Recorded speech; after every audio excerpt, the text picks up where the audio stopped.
नमस्ते प्रणाम। मैं प्रतीक्षा तिवारी बोल रही हूँ। मैं एक सोहर गीत सुनाने जा रही हूँ। अगर आप सबको हवन गीत अगर आप सबको अच्छा लगे तो लाइक से शेयर करना मत भूलिएगा और कमेंट में बताइएगा कि यह गीत कैसा लगा, अच्छा लगा या नहीं। माचियाई भाई ठीक कौशल्या रानी माना ही बिसुराई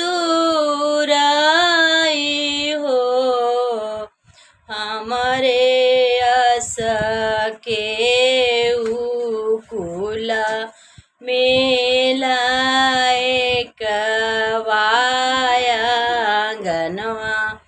जगीरो पैयांगनवा जगीरो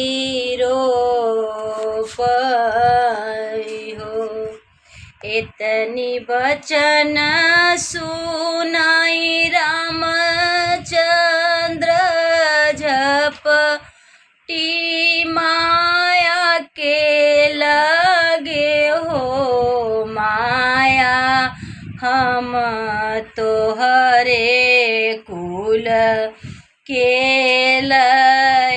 कवायांगनवा जगीरो पबयांगने जगीरो पब हो। माचियई बैठी सुमित्रा रानी मन ही बिसुराई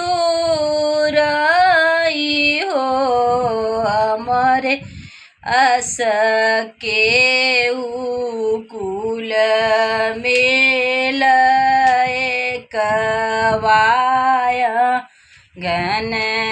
जगीरो पैयांगनवा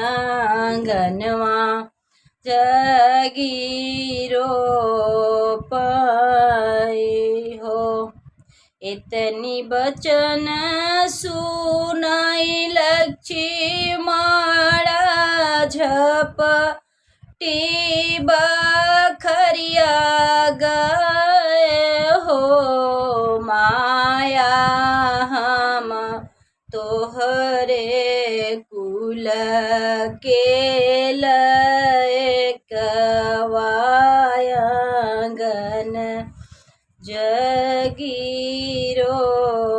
पैयांगन जगीरो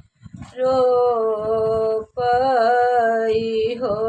इतनी माचियई बैठी के रानी मन में बिसुराई हो हमारे आस के उकुल मेल कवायांगन जगीरो पैयांगनवा।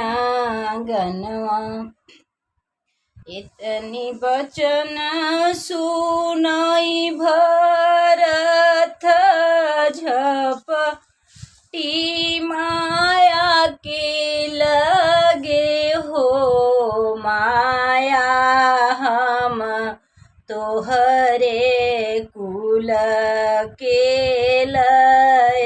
कवायांगनवा जगीरो पब हो।